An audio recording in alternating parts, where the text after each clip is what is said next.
Se abre hilo. Análisis, redes y tendencias. Del hashtag a la radio pública.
Es Navidad desde finales de octubre. Las luces se encienden siempre antes, mientras que las personas son cada vez más intermitentes. Yo quiero un diciembre con las luces apagadas y con las personas encendidas. Con esta frase del escritor Charles Bukowski, te saludamos este lunes 25 de diciembre.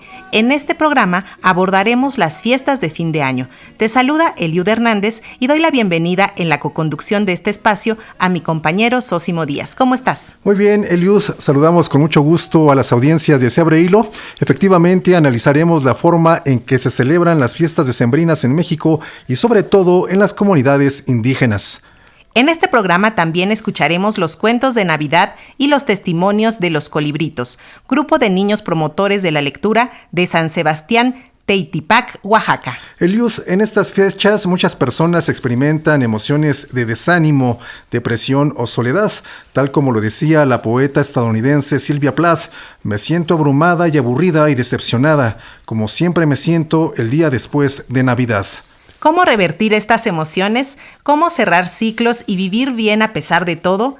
En este programa daremos respuesta a estas interrogantes. Este es un programa grabado, pero los invitamos a que dejen sus comentarios en nuestras redes sociales.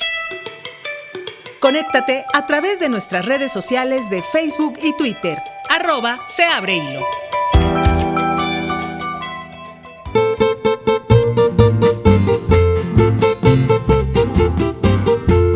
Ahora vamos a escuchar a Giovanni Reyes Cruz, un integrante del grupo Los Colibritos, y nos va a hablar sobre lo que piensa de estas fiestas navideñas. Yo creo que la Navidad es una época perfecta porque prácticamente todo el mundo se junta para recordar los buenos y malos momentos. Y saber que todos esos malos momentos que pasaste en el año puede que tengan sentido al final cuando estás junto a toda tu familia en una de las últimas cenas del año y te das cuenta que tienes a alguien que te apoya realmente. Y aunque la noche parezca muy fría y muy oscura, el amor de todas las personas generan el calor suficiente para crear las llamas de la esperanza, que a su vez cocinan la reinvención, pues todas las personas tienen hambre de renovarse cada año. Es importante saber perdonar, es importante saber amar. Es la fecha indicada para saber cuánto, a quiénes y cómo has amado. ¿Has amado lo suficiente? ¿Te han amado lo suficiente? ¿Quiénes te han amado? También es necesario saber perdonar, porque absolutamente todos nos equivocamos. Nosotros debemos ser perdonados y nosotros debemos perdonar. Es el momento perfecto para reinventar ideas. Es una fecha excelente para juntarse con todas las personas que conociste o las que ya conocías. Recordar y pasar una Navidad más y celebrarla de la forma en que quieras. La comida en la mesa, Las luces y chispas en el cielo, los cantos en las posadas del pueblo, todo, absolutamente todo, genera el amor a la Navidad. Todo, absolutamente todo, genera el amor a las personas. Estamos en plena celebración de la Navidad, que es una de las tradiciones más arraigadas de las fiestas de invierno que han sobrevivido por más de 4 siglos, con prácticas que incluyen la colocación del nacimiento, las posadas con piñatas y letanía, los villancicos, las pastorelas y la tradicional cena. Pero ¿cómo llegaron estas tradiciones al presente? ¿Qué cambios han experimentado al paso de los siglos y sobre todo, cuál es su valor cultural y social? Para abordar este tema nos enlazamos vía plataforma digital con la maestra Amparo de Jesús Rincón Pérez, coordinadora del Programa de Arte Popular y Patrimonio Cultural Inmaterial en la Dirección General de Culturas Populares, Indígenas y Urbanas de la Secretaría de Cultura. Muy buenas tardes, maestra Amparo, gracias por acompañarnos esta tarde. Gracias por estar aquí en Se Abre Hilo esta tarde. Y bueno, las fiestas de invierno son expresiones de sincretismo, maestra, es decir, conjugan tradiciones indígenas, europeas y hasta cosas traídas de China. ¿En qué elementos podemos identificar lo indígena en estas fiestas? Híjole, es que son muchos factores, ¿no? Recordemos que la historia de la Navidad llega con los españoles y que fue una práctica difícil de asimilar, sobre todo pues porque era algo distinto. No quiere decir esto que el nacimiento de un ser no fuera un elemento altamente valorado, porque finalmente es una vida. Pero al hablar de un niño Dios, de un niño al que no conocían, ¿verdad? De un niño que finalmente pues no era común que pudiera hacer milagros o endiosarlo, porque en el panteón indígena no hay dioses niños, pues fue muy complicado, fue muy difícil. De hecho, los primeros misioneros tuvieron que hacer gala de muchos recursos para poder lograr que se arraigara esta costumbre. Entonces, al paso de los años se fue cimentando, se fue pues conjuntando la raíz indígena con la colonial, pues hasta ser hoy día una de las festividades pues más bonitas y más esperadas de todos los mexicanos, que tiene elementos, como bien indican, de la parte española, ¿verdad? Sobre todo porque fueron los conquistadores, pero a la vez también retoma los elementos chinos, como las piñatas, que fue es una herencia, hermosa herencia que todavía seguimos preservando, que pues están presentes en las posadas y en la festividad misma, y pues obviamente hasta arabescas, porque medio orientales, porque el nacimiento es así. Entonces, muchos artesanos ahora realizan los nacimientos y hacen pues todos los pasajes de la Biblia, desde cuando María está embarazada, cuando salen de Galilea a Belén, y que van pasando por varios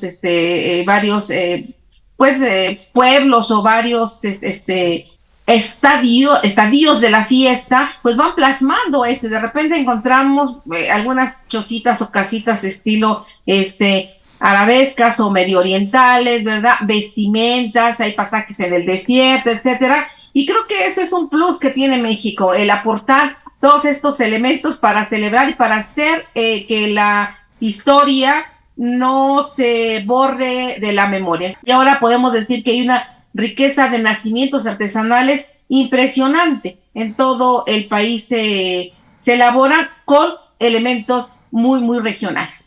Maestra Amparo de Jesús, usted comentaba esta influencia española en estas fiestas, en estas celebraciones. ¿De qué manera se fusionaron las festividades del calendario ritual indígena con el calendario litúrgico católico europeo? ¿Y cuál es este resultado, maestra Amparo de Jesús? Sí, eso es muy interesante porque efectivamente estamos entrando a una etapa de frío, como lo estamos viviendo en estos días, porque termina el ciclo agrícola y viene un espacio como para dejar descansar a la tierra, y en este espacio pues no hay cosechas, no hay, se para la actividad agrícola y se deja descansar la tierra para esperar el siguiente ciclo, ¿no? Que curiosamente pues empieza por ahí el 2 de febrero, que es conocido como el Día de los tamales, ¿verdad? Aunque en ninguna parte de la Biblia o de los relatos religiosos dice que debamos comer tamales, pero en México los comemos, pues porque es parte de de estos rituales para solicitar un buen inicio del ciclo agrícola. Entonces, coincide con este espacio precisamente de descanso de la tierra, de esperar la llegada del siguiente ciclo, y pues hay ciertos rituales también relacionados con estos elementos. También es importante mencionar pues el año nuevo, que es el fin de un ciclo para dar la bienvenida a otro, y siempre al finalizar un ciclo pues hay una renovación, hay un cambio y buenos propósitos, y hay pues muy buenos deseos de bienaventuranzas, y que el próximo año nos vaya bien de alguna manera. Sí coincide con el cambio de estación, o sea, viene la llegada del invierno, y el invierno pues es frío, es sequía, es descanso, y también había pues dioses a los que se les rendía culto en esta época, y que pues fueron siendo traslapados. Todavía en algunas comunidades indígenas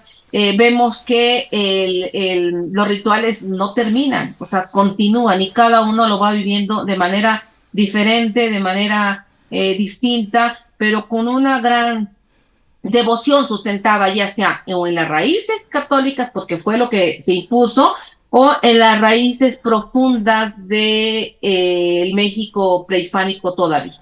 Así es. Y como bien lo decía, maestra, incluso para algunos pueblos como los coras, la Navidad representa el nacimiento del sol, Jesucristo, y también para algunos otros de Huitzilopochtli, mientras que para los nahuas, por ejemplo, como lo decía también, el solsticio de invierno. ¿Qué nos dice esto de la poderosa carga cultural y cosmovisión de nuestros pueblos originarios vertida en estas festividades? Fíjate que en estos días, justo el día 12, visité nuevamente el Museo de Antropología, y ver el calendario azteca es increíble porque su perfección es extraordinaria. Justamente está en esta época los ritos en honor a Huitzilopochtli, el dios de la guerra, y es un calendario que no se equivoca, es un calendario de una perfección de verdad increíble, que no solo debemos sentirnos orgullosos de ello, sino que además debemos presumirlo, me parece, porque en las condiciones en que fue elaborado, hacer un círculo perfecto, dividido en sus cuadrantes, mucho antes de que los españoles llegaran y nos dijeran que había 4 estaciones del año que estaban, ¿no? Era la primavera, el verano, el otoño y el invierno. Ellos ya lo sabían, y en cada cuadrante están marcados los elementos rituales que distinguen a cada una de estas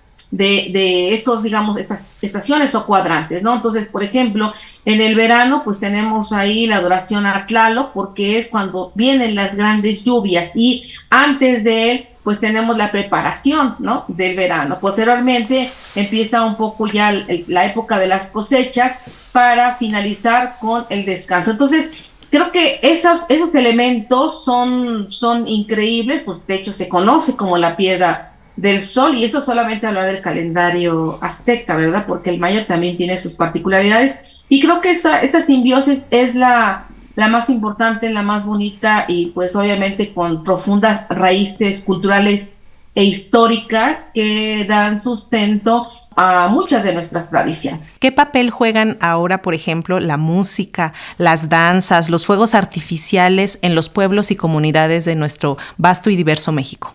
México es un país que finalmente es festivo por naturaleza, y está siempre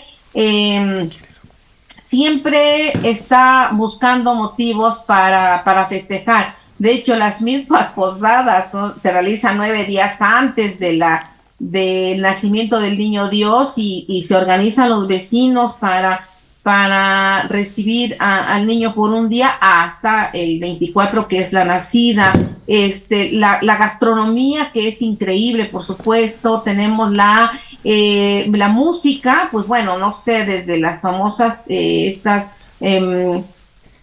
pues villancicos que sí tenemos, ¿verdad? Registro de que se realizaron desde el siglo XVI, XVII, la misma Sor Juana realizó villancicos y otros escritores, y pues bueno, hoy las interpretaciones que hay sobre este acontecimiento pues dan cuenta de ello, y muchos lugares pues se festeja con canto, digo, sin música no hay fiesta. Eso es evidente, ¿no? Recordemos nuestra famosa rama navideña que se canta en el estado de Veracruz, y otros cantos para arrullar a los niños son muestra de ello. O sea, en eso creo que no tenemos reparo. Siempre vamos a cantar, a comer, a disfrutar, a bailar, a reír y pues a vivir y convivir. Creo que ese es un elemento que tenemos los mexicanos único e inigualable en el mundo.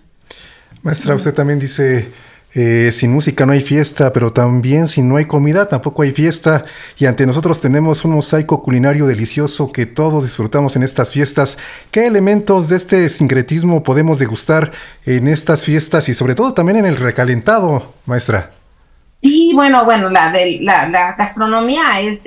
hay que mencionar que la gastronomía mexicana también sienta sus bases en la diversidad natural que hay y que obviamente pues generan los ingredientes, ¿no? Entonces de pronto pues nosotros no somos una zona productora de bacalao, pero comemos bacalao en Navidad, ¿no?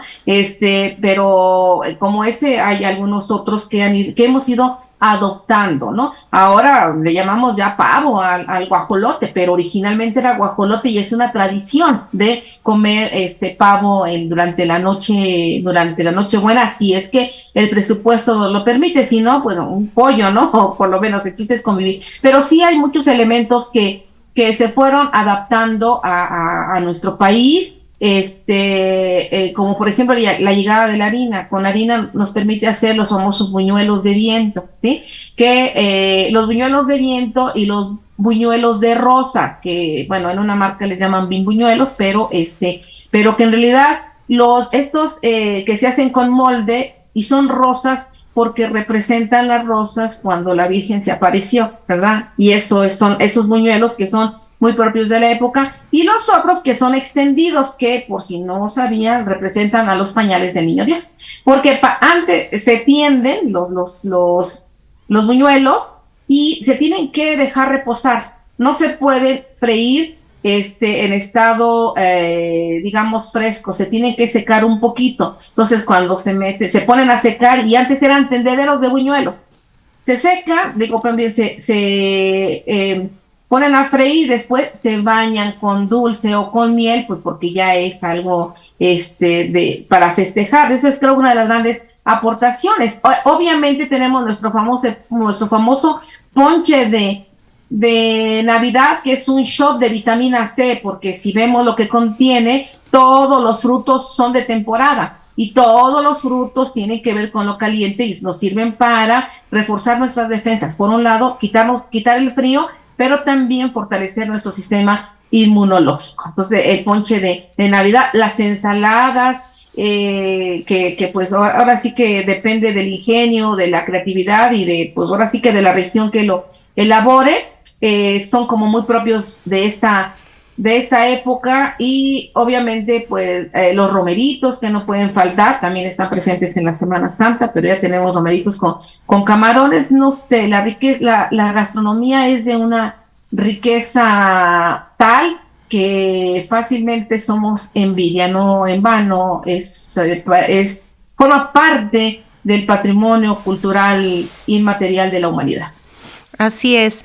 Y hablando precisamente de esto de los buñuelos que nos decía que simbolizan las rosas de las apariciones de la Virgen, ¿qué nos dice de cómo han cambiado los rituales religiosos? ¿Están perdiendo quizás algo de su valor sacro de antaño, dado que el catolicismo va a la baja en nuestro país?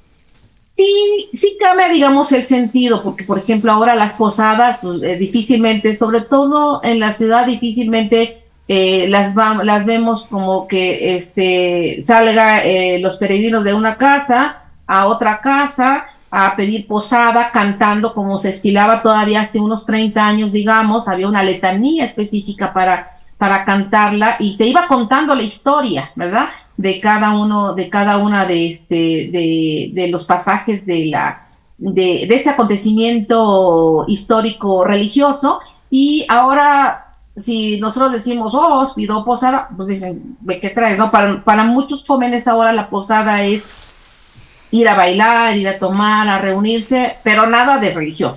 Porque también las formas de vida han cambiado. Ahora no vivimos en casas particulares, ahora son departamentos, y luego en el departamento pues es un espacio muy pequeño que no nos permite poner un nacimiento, ¿no? Si acaso lo pondremos a lo mejor en una manta, ¿no? Ya impresa, o si acaso lo queremos poner, solamente ponemos el misterio, ¿verdad?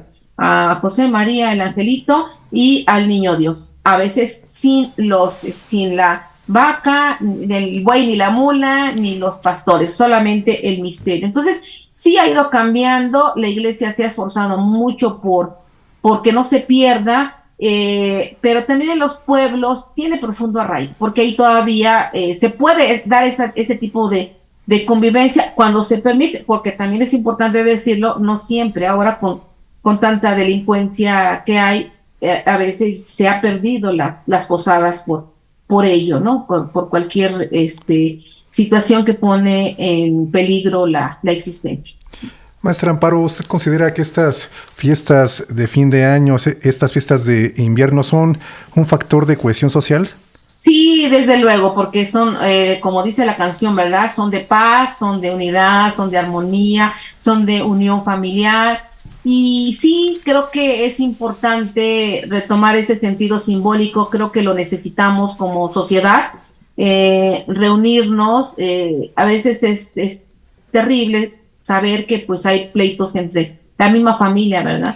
Y si hay pleitos entre la misma familia es justamente por esa desunión que existe, y creo que pues las nuevas generaciones o los padres de las nuevas generaciones tenemos esa responsabilidad de convocar y reunir y recuperar esos elementos. Sí hay riesgo, más allá de que sea un evento, digamos, para disfrutar y para regalar o regalarnos, ¿verdad? Sí es una época de reflexión, de pedir perdón, de reunirnos y de tener armonía social. Uh-huh. Agradecemos muchísimo a la maestra Amparo de Jesús Rincón Pérez, coordinadora del Programa de Arte Popular y Patrimonio Cultural Inmaterial en la Dirección General de Culturas Populares, Indígenas y Urbanas de la Secretaría de Cultura, haber estado esta tarde en Se Abre Hilo. ¿Cómo la encontramos en redes sociales, maestra? Bueno, yo, mi Face es Amparo Rincón, pero mi institución, porque tenemos además muchas actividades paralelas para fortalecer esas tradiciones, las tenemos en el Museo Nacional de Culturas Populares, en el Face, así tal cual, o Dirección General de Culturas Populares, Indígenas y Urbanas. ¿Qué exposiciones tenemos en estas instituciones, maestra Amparo? Bueno, ahorita tenemos un nacimiento en el Museo Nacional de Culturas Populares, un nacimiento, pues bueno, representando esta festividad importante, y tenemos otras exposiciones. Una de ellas es el barro de la maestra Dolores Porras, de Oaxaca, creadora del barro bordado, y tenemos la de Pamparios, Justicia en Tierra Divina, que hace alusión a los pueblos Coras, Nayeris, Tepehuanes y Huixárricas. Maestra Amparo, pues muchas gracias por acompañarnos esta tarde. Al contrario, muy buenas tardes y feliz Navidad para todos. Un abrazo. Igualmente. Un abrazo. Hasta luego. Vamos a escuchar del grupo Los Colibritos a Ángel Yair Reyes Cruz. Aun cuando el frío es grande y las noches son cortas, estaría muy en el adentro de todos una veta de calor. Esa veta es la esperanza. No distingue a ricos ni a pobres, ni a jóvenes de viejos, porque como si fuera cultivo noble, florece en cualquier suelo, a pesar de que éste no esté dispuesto a aceptarlo. La esperanza es dulce aliento de la mañana.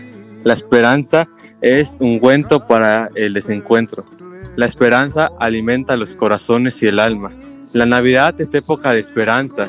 No es época de sermones, ni de textos, ni de palabras, ni de decorar las calles, ni de asistir a misas, ni de comprar ni gastar en grandes cantidades para un árbol o costosos regalos.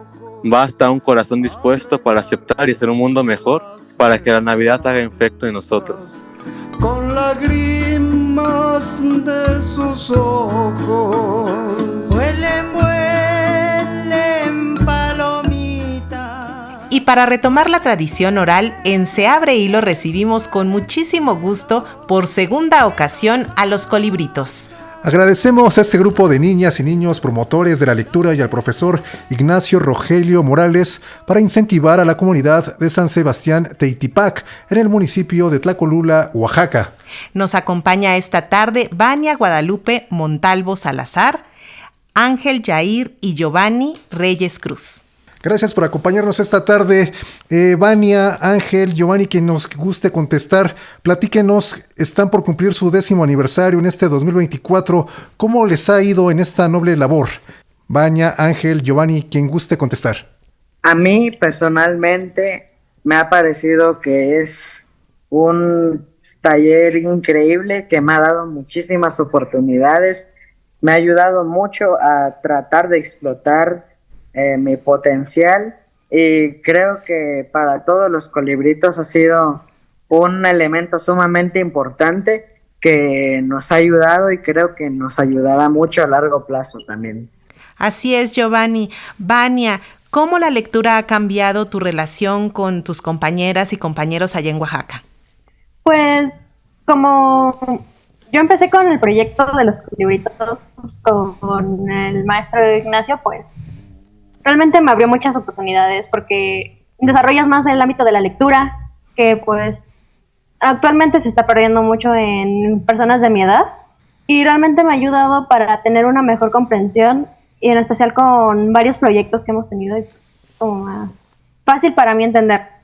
Ángel, ¿cómo participan las madres, los padres y la comunidad en esta agrupación, Ángel? Pues desde un primer momento, ¿no? Que nos alientan a seguir trabajando en nuestra parte más creativa y de redacción. Creo que es un paso inicial muy importante y al que se le debe mucho a los padres. Y el segundo, el brindarnos las herramientas de poder trabajar en equipo, conocer de más personas y explotarnos de manera cada vez más creativa e interesante. Así es. Maestro Ignacio Rogelio Morales, platíquenos desde su perspectiva cómo han sido estos 10 años de historia de los Colibritos. Muy buenas tardes, Abriendo Hilo Radio Educación, por abrirnos este espacio tan importante de comunicación en la sociedad mexicana y más allá.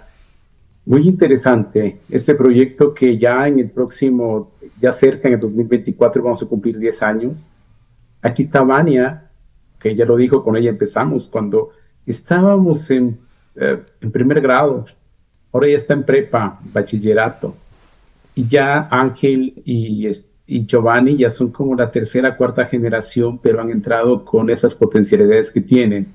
Y nos ha llenado de mucha satisfacción en estos 10 años porque de manera especial, desde una sala de lectura, desde las aulas, desde diferentes espacios, ahí ahorita solamente están 3 de más de 20 que están actualmente con nosotros y de diferentes partes. Los 3 están ahora en la ciudad de Oaxaca, pero tenemos en San Sebastián Teitipac, en Motocintla, Chiapas, en Tuxtla Gutiérrez y luego a veces en la Ciudad de México. Este camino de 10 años nos ha permitido ir aprendiendo nosotros con estos adolescentes que tienen, como lo están diciendo, un gran potencial en la manera en cómo están leyendo más allá de las convenciones de los libros, sino leyendo el mundo en el que viven y escribiendo. Ellos, como sus demás compañeros, son unos grandes escritores que van a escuchar en un momento lo que han hecho especialmente para este momento, pero también tienen escrito interesantes cuentos, relatos, poemas que han permitido seguir con mucho gusto apostando por el fomento de la lectura y la escritura para todas las edades. Entonces, 10 años de esfuerzos, de trabajo muy de cerca con las mamás, con los papás, pero también con los familiares, con los abuelitos, con los tíos. Hay una comunidad de lectura interesante que hemos podido crear con todos ellos, de diferentes contextos, y ahora las herramientas tecnológicas nos han permitido estar cerca como este momento con todos ellos. 10 años de mucha satisfacción, y ellos son colibritos porque son niñas, niños y adolescentes como libritos humanos abiertos al mundo, a sus historias, a sus preocupaciones y a sus necesidades e intereses. Vania, ¿cómo ha influido en tu desarrollo educativo tu participación en esta agrupación Los Colibritos? Más que nada en el proceso de comprensión lectora, porque empezar desde muy chicos con el ámbito de leer te ayuda muchísimo. Y pues la verdad, en el momento que nos ponen algún proyecto así como leer alguna novela o un libro, ya no lo veo tanto como, ay, qué flojera, un libro, alguna cosa así, ¿no? Sino como, voy a leer esto y voy a tratar de ver qué tanto le comprendo. Y realmente ayuda muchísimo a influir con la lectura desde muy pequeños. Así es. Yair, ¿tú qué has escrito? Compártenos un poco qué es lo que te inspira al momento tanto de leer como de compartir algún cuento, alguna creación poética. Pues principalmente creo que se debe mi inspiración a mi entorno social, ¿no? Al entorno en el que me desenvuelvo, a las personas que conozco y a mi familia sobre todo, ¿no? Mi familia es de un pueblo típico de acá de Oaxaca, y eso influye mucho en la manera en la que escribo, porque esas leyendas, cuentos maravillosas que te cuentan desde pequeño me resultan fantásticas y me gustaría compartirlas con todo el mundo, por eso me gusta escribirlas. Giovanni, ¿tú también qué tipo de temas abordas? Pues a mí me gustan también, como dice mi hermano, todo tipo de historias que sean originales de alguna comunidad o algún pueblo aquí originario, pues de Oaxaca, que sabemos que es tan cultural, pero a mí sobre todo me gustan más los textos que son un poco más poéticos, por ejemplo, o me gustan los poemas bastante, escribirlos, decirlos. Me gusta desenvolverme ante un público y tratar de expresar algún mensaje. Pues muy interesante la labor de los colibritos. Vamos a compartir y hemos estado compartiendo a lo largo de este programa los cuentos que nos prepararon en esta Navidad, y queremos agradecer al maestro Ignacio Rogelio Morales por haber participado esta tarde en Se Abre Hilo, y por favor déjenos un comentario final.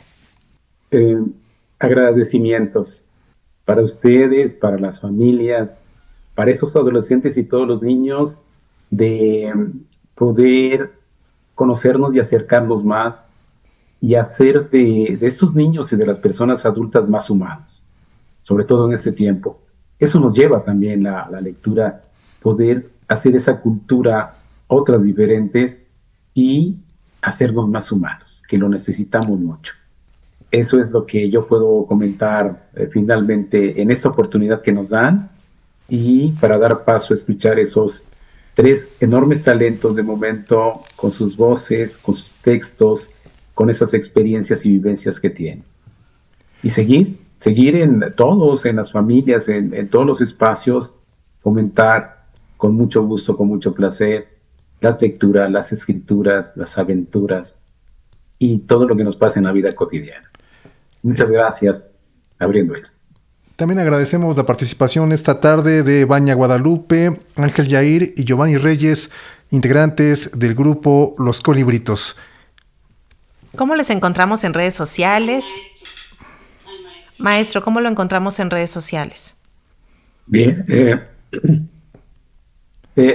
inicialmente a través de el Facebook personal, que es Ignacio Morales Sánchez, y seguramente tal vez Vania y Ángel y Giovanni también publicarán algunas cosas ahí, pero sobre todo desde ese Face personal hacemos donde hemos participado. Recientemente los 3 estuvimos en la Feria Internacional del Libro de Oaxaca de octubre, y la semana pasada nada más en un encuentro internacional de niñas, niños y adolescentes que también tuvieron una enorme y gran participación, y ahí a través de esos eventos en los que nos invitan salen las publicaciones de este proyecto lectoescritor de Los Colibritos. Muchas gracias, maestro. Muchas gracias a los colibritos que esta tarde nos compartieron sus historias.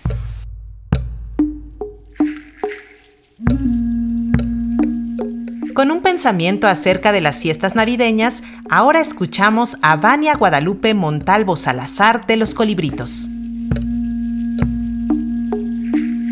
¿Qué es la Navidad? Para mí la Navidad es más que un día marcado en el calendario. Yo lo describiría como un momento para compartir en familia, olvidando desacuerdos que pudieran haber. Pero más que eso, es el momento de convivencia a la hora de preparar todo para la cena. La Navidad para mí son las pláticas con mis tías mientras pelamos algunos de los ingredientes.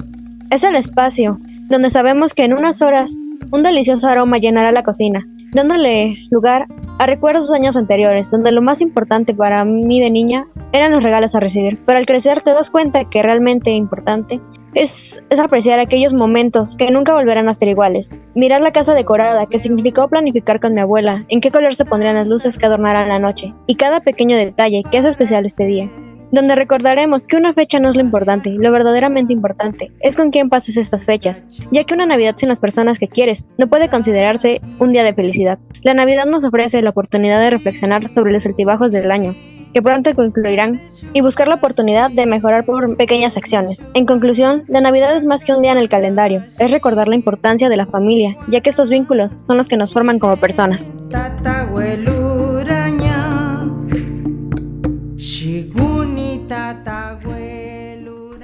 Estamos llegando al final de 2023 y quizás no cumplimos algunas metas, pero las oportunidades de retomar proyectos se abren para florecer a su tiempo. Lo importante es tener compromiso, sentido de la vida y renovación de objetivos. También es necesario cerrar ciclos y evitar que las derrotas sean más significativas que los aprendizajes. Para hablar de este tema, desde la psicología positiva, recibimos al psicoterapeuta especializado en temas de bienestar y salud mental, maestro en terapia familiar sistémica, Ramsés Barragán Estrada, autor del libro Vivir en Bienestar a pesar de todo. Ramsés, bienvenido esta tarde. Gracias por acompañarnos. Hola, ¿qué tal? Buenas tardes a todos. Un gusto y gracias por la invitación. Gracias a ti, Ramsés, por estar aquí en Se Abre Hilo. Pues es la última semana de 2023. ¿Desde dónde propones empezar a cerrar este ciclo anual? Muy bien. Pues tenemos que considerar que tenemos todo un año para trabajar con nuestro bienestar y que todos los días es una construcción personal, ¿no? Entonces creo que tenemos que empezar por hacer, como solemos hacer en estas fechas, una introspección que vaya de adentro hacia afuera. Lo importante es la valoración y, como decía Aristóteles, de los juicios que nos rodean, el que más importa es el de nosotros mismos.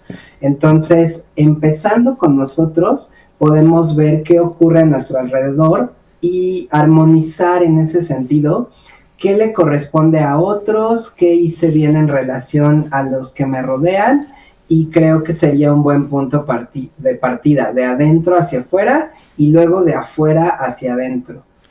Ramsés, tú comentas enfocarnos en nosotros, pero usualmente nos enfrascamos en las pérdidas, los fracasos, la incapacidad para cumplir ciertas metas. ¿Qué nos dice la psicología positiva de cómo enfrentar las adversidades, Ramsés? Claro que sí. Te comento rápidamente sin ser demasiado técnico. La psicología positiva es una de las ramas de la psicología que ha evolucionado muchísimo en estos 23 años. Surgió en el año 2000 y actualmente ya se combina con otros campos de la psicología. Pero para no malentenderla, la psicología positiva tiene mucho que ver con el crecimiento ante la adversidad. De ahí quiero partir, ¿no? Porque justo como comentas, pérdidas, rupturas, descalabros amorosos, ¿no? El duelo de un ser querido que normalmente en estas fechas se exacerba porque pues recordamos lo que vivimos con esa persona el año presente, ¿no? Entonces la psicología positiva genera estrategias para aprender, adaptarnos, ser inteligentes o evolucionar como seres humanos a partir de la adversidad. Porque evidentemente se puede aprender si está en nuestro deseo y en nuestra actitud poder trabajar con esos aspectos que son parte de la vida, ¿no? Como menciono un poquito en mi libro, bienestar y malestar siempre van de la mano de cualquier ser humano. Y quien piense que siempre vivirá en bienestar o siempre vivirá en malestar, pues probablemente se equivoque, porque justo como estábamos comentando, las pérdidas son inevitables, los descalabros amorosos también, ¿no? Y todo esto que envuelve a una vida como esperamos ser vivida. Claro, al final de cuentas cada vida es diferente y no hay una receta, Ramsés, para vivirla. Sin embargo, parecería una constante que no sabemos o no aprendemos o no queremos cerrar ciclos. ¿Por qué? Sí, bueno, sí es algo que nos pesa a muchos, yo me incluyo también, de que a veces saber soltar, desapegarnos, liberarnos de algo que creemos seguro, pues obviamente cuesta trabajo porque nuestro cerebro es así y le encanta estar sujeto a lo seguro, a lo confortable, a lo que nos da consuelo. Desde que somos bebés lo hacemos, ¿no? Entonces, evidentemente nos va a costar trabajo cerrar un ciclo. Uno, porque pensamos que es una incompletud, o sea, que nos deja una laguna, un vacío, algo que no se cerró, ¿no? Entonces, el cerebro sufre mucho por eso, porque es muy tendiente a ver las cosas de manera holística, o global, o completa, ¿no? Entonces, cuando algo no ocurre así, forzamos la situación, forzamos nuestra mente, nuestras emociones para tratar de que así sea, ¿no? Y además, el tener como esa complicación en cerrar ciclos, me parece que tiene mucho que ver con algunos tipos de personalidad, ¿no? Que tendemos mucho a ver la vida como inicio, desarrollo, final, ¿no? Se nos enseña mucho a que las cosas deben de tener un inicio, como un programa de radio, ¿no? Como una entrevista, y llegar hasta el final. Y si eso se interrumpe en el camino por cualquier situación ajena o propia, pues de todas formas sufrimos, ¿no? Entonces es saber soltar, es saber desapegarnos, y pues evidentemente eso es un proceso de trabajo diario. Ramsés, si bien no hay fórmulas para aplicar en la vida y cada cabeza es un mundo, ¿qué nos recomiendas para sobreponernos a los pensamientos catastróficos que a veces nos aquejan, Ramsés? Sí, bueno, como dices, hay muchos pensamientos catastróficos que podemos desarrollar en 40 horas seguidas y no acabamos, ¿no? Creo que ahorita lo importante de este cierre de fin de año es no pensar que el futuro es catastrófico, sino esperanzador, ¿no? Un pensamiento catastrófico es, no sé, en un cúmulo de noticias negativas que vemos en internet o en los medios, ¿no? Dejarnos llevar como si eso explicase la generalidad del mundo, que es otro pensamiento catastrófico, generalizar, ¿no? Entonces podemos convertir ese futuro que la verdad no sabemos cómo vaya a ser, podemos predecir, podemos suponer, podemos tener ideas, pero al final me parece que podemos ser más justos con nosotros, con el mundo, con la situación en general, y evitar pensar en un futuro desesperanzador, ¿no? Eso se enseña mucho en terapia, se enseña mucho, por ejemplo, en talleres donde enseñamos esta parte de y si vemos el futuro con un poquito más de entusiasmo, porque realmente podría ser así si trabajamos por ello, ¿no? Y la muestra está, por ejemplo, cuando hacemos los propósitos de año nuevo y demás, ¿no? Haciendo una lista de cosas buenas, de cosas que deseamos que nos pasen. Yo nunca he escuchado a alguien que haga deseos de cosas malas, de venganza, de destrucción, de depresión, ¿no? Entonces, eso se puede maximizar también y de esa manera evitar pensamientos catastróficos. Así es toda una tarea porque definitivamente la humanidad, como tú lo dices en las noticias, a veces nos dicta que no va tan bien la cuestión. Sin embargo, ¿cómo a partir de estas enseñanzas de la psicología del bienestar, también, de la psicología positiva, podemos no caer también en la negación de las cosas? Es decir, no decir yo vivo en mi mundo y mi mundo es feliz y todo lo demás pues no importa o no cuenta. ¿Cómo buscar ese equilibrio? Sí, Eliud, tienes toda la razón. Hay una frase que usamos en psicoterapia que dice que cada quien se engaña con la mentira que más le gusta. Y creo que tiene toda la razón del mundo, ¿no? Porque significa que si yo creo una fantasía alrededor de mi situación, me desahogo de una manera que distorsiona la realidad, me engaño diciéndome cosas que afuera o de forma interna, muy en el fondo, sé que no son así, ¿no? Me complico más muchas cosas, entre ellas sanar heridas, entre ellas no poder estar bien en mis relaciones interpersonales, entre ellas descuidar mi salud mental o mi autoestima en general, ¿no? Entonces, la negación es un mecanismo de defensa, es una reacción que tiene nuestro cerebro únicamente para el momento en el que ocurre una situación adversa. En esos casos sí es conveniente usarla porque es una manera de protegernos de caer en un mayor riesgo o daño, ¿no? Pero después de eso, el desafío sigue. Entonces, ¿qué hay que hacer? Entender el desafío de lo que nos está pasando y la responsabilidad que eso implica. No es tan difícil como creeríamos.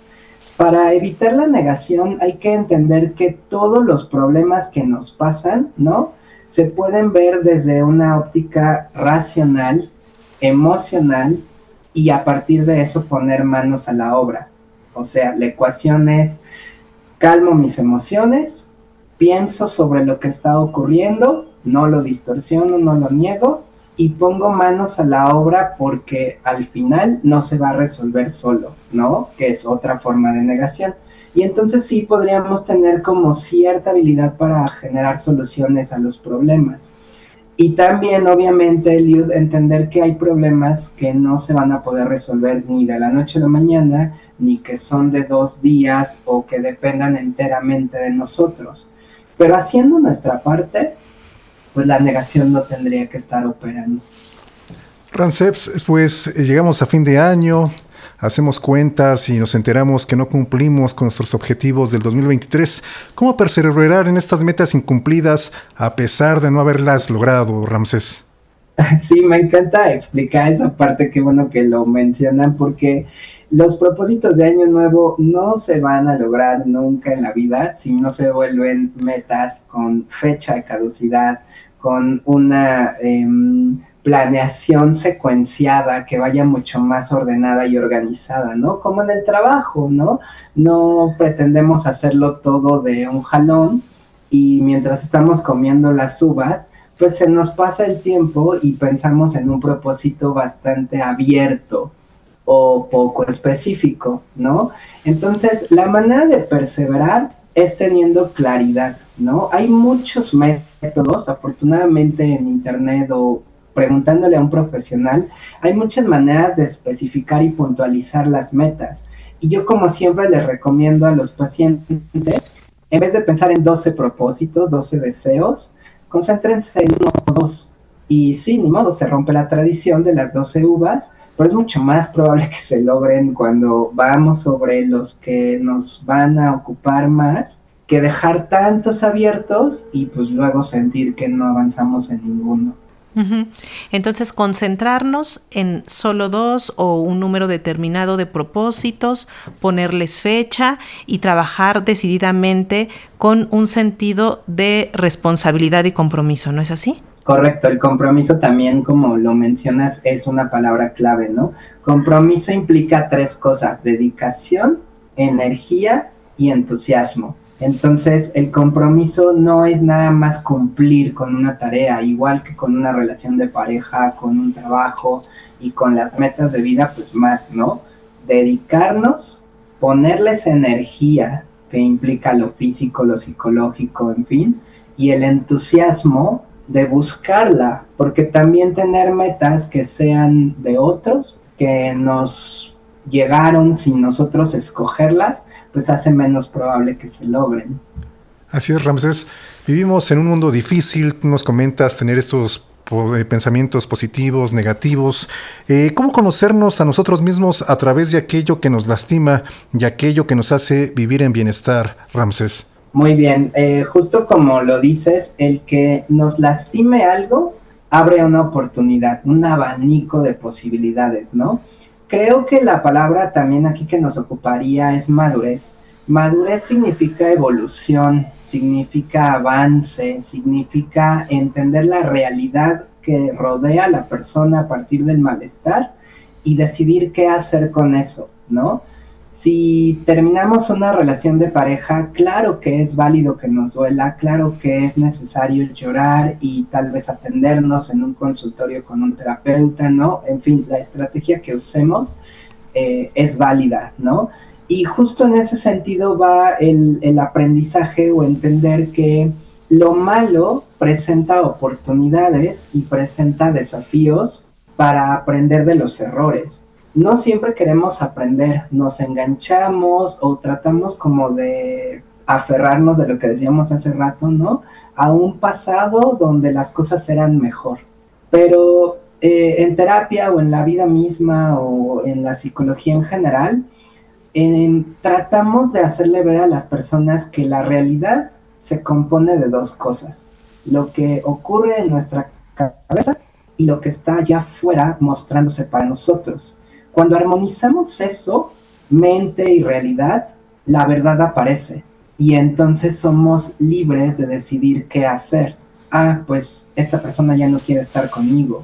Ah, pues esta persona ya no está en este plano, se fue, no sé si haya otra vida, pero por ahora no puedo hacer nada al respecto, ¿no? Y así podríamos poner ejemplos, pero si ven, el meollo del asunto es combinar lo que nos pasa en nuestra cabeza con la realidad que está allá afuera. Y la verdad siempre libera, siempre alivia. Duele, obviamente, ¿no? Es un proceso reparador, pero alivia eventualmente. Y el engaño, el autoengaño, las mentiras, ¿no?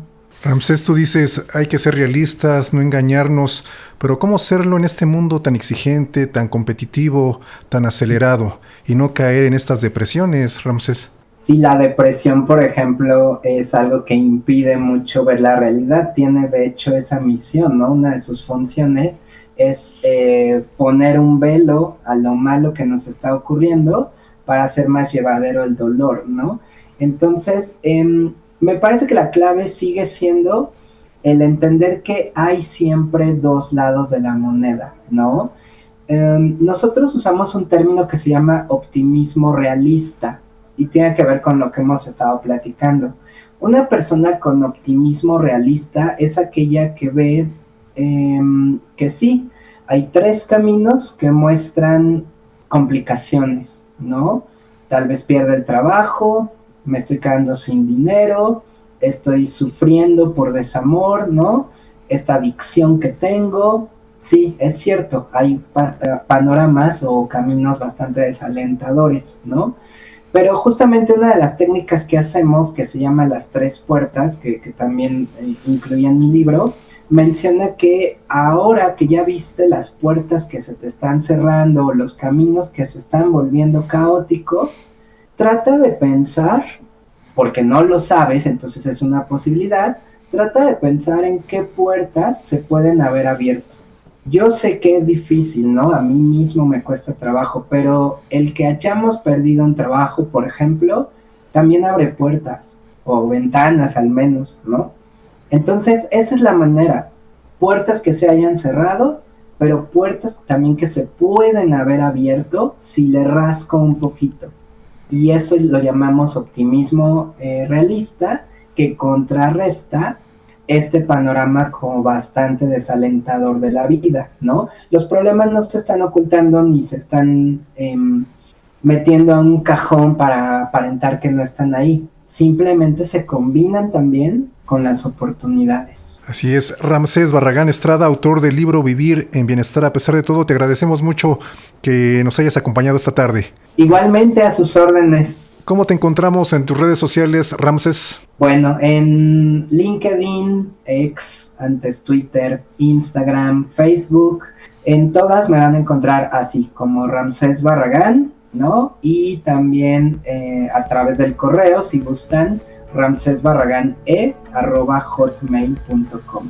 Pues muchísimas gracias, Ramsés. Hasta pronto. Hasta luego, gracias.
Se abre hilo. Análisis, redes y tendencias. Todo este equipo de periodistas consciente de la importancia de tener información cierta y verificada en estos tiempos, te damos las gracias por escucharnos. Participamos en la producción e investigación Lénica Ávila. Manejo de redes sociales Manuel Mora. Asistencia de producción a cargo de Janitzel López. Ingeniero de audio y controles técnicos Alejandro Ramírez. En el guión y conducción nos despedimos esta tarde Sósimo Díaz y Eliud Hernández.